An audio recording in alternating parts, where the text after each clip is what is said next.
This is the fourth video I'm recording in honor of the 250th anniversary of the signing of the Declaration of Independence and the release of my most recent book.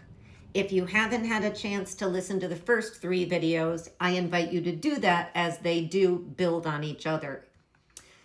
As in the past, I'm starting each of these videos with a quote and then going to say a few words about it. So the quote I chose for today is the following. The rule is simple. Any job that has defeated 2 or 3 men in succession, even though each had been successful in his previous assignments, must be assumed unfit for human beings, and it must be redesigned. Peter Drucker is best known as one of the world's leading management thinkers and philosophers, not to mention a prolific public speaker, teacher, and author. He said this in a book called The Effective Executive, which, as the title suggests, was written primarily for business executives. So on its face, it really doesn't seem to have much to do with politics and government. But that's what makes Drucker such a master, is that this simple rule resonates well beyond the boardroom. At the end of the last video, I asked a question. Why is the American government so unresponsive to the majority will?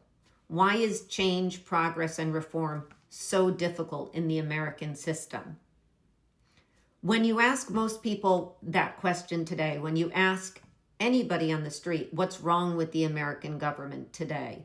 Most people say it's the people we elect to office, that the presidents, the senators, the congresswomen, the congressmen, they are either incompetent, corrupt, beholden to big business and lobbyist interests in the swamp that is Washington, D.C. The implication is that if we just elected better people, more fit people to office, everything would be okay and the government would correct itself. Now, there's no denying that who we elect matters. But Drucker's point is that it may not be all that matters. In fact, it may not even be the most important thing that matters.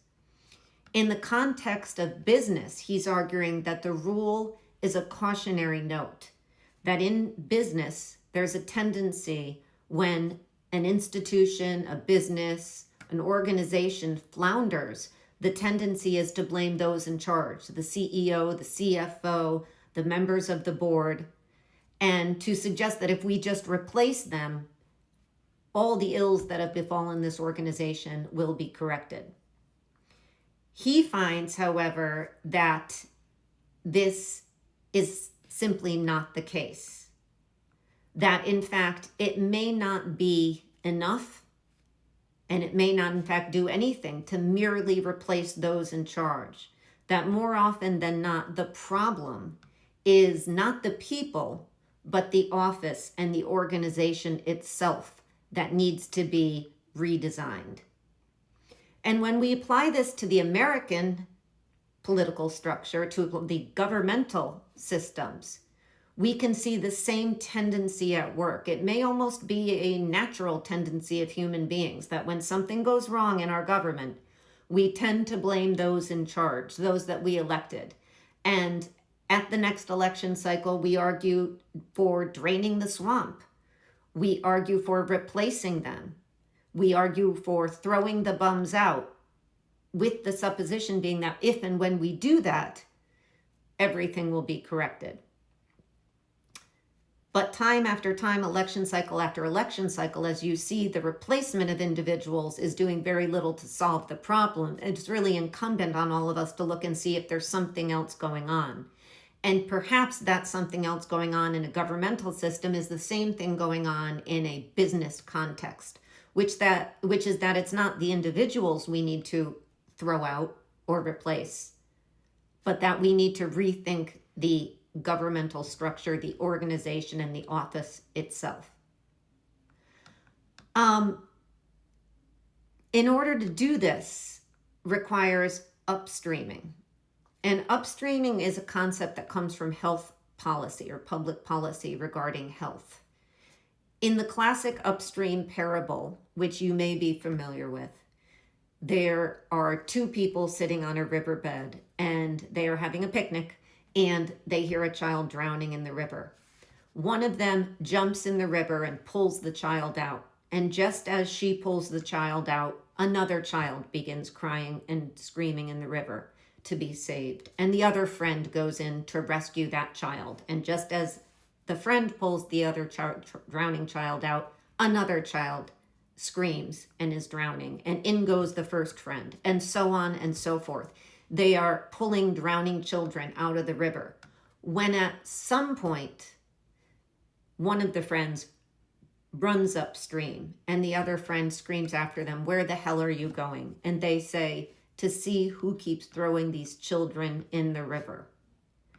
And of course, the upstream parable reminds us of another human tendency, and that is to respond to the crises of the moment, the crises, the emergencies of the day, as opposed to going upstream to try to address the root cause of the crisis. We face a similar challenge in the political context, responding to the crises of the moment without going upstream to look at the root causes.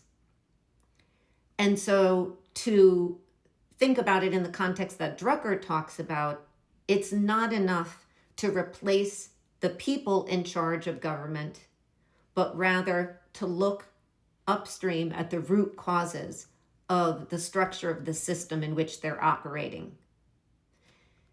In recognizing this, it also requires us to be cognizant of a very human tendency, another human tendency, but a very, I would argue, American idea, which is the idea that it may not always be the fault of individuals. The United States has a long history of viewing itself as an individualistic society. This idea of pull yourself up by the bootstraps, Horatio Alger and the rest. But as Henry James reminded us in the Gilded Age in a very different context, being poor is not the result, usually or at any point, of some fault in the individual. It is much more likely to be the result of the system and the structure of the system in which the individual is operating. And so the similar rule applies when we think about problems in the government more generally. It may not be the result of the individuals at the top, something they have done wrong, corruption and the like, but it may be a result of the system in which they are operating. Before we can upstream, however, in the next video, I want to talk about a challenge that erupts anytime you talk about rethinking the work of the framers. And that is the argument that doing so makes you unpatriotic. It's a critique we hear a lot. As I'll argue in the next video, video 5, it is wholly incorrect.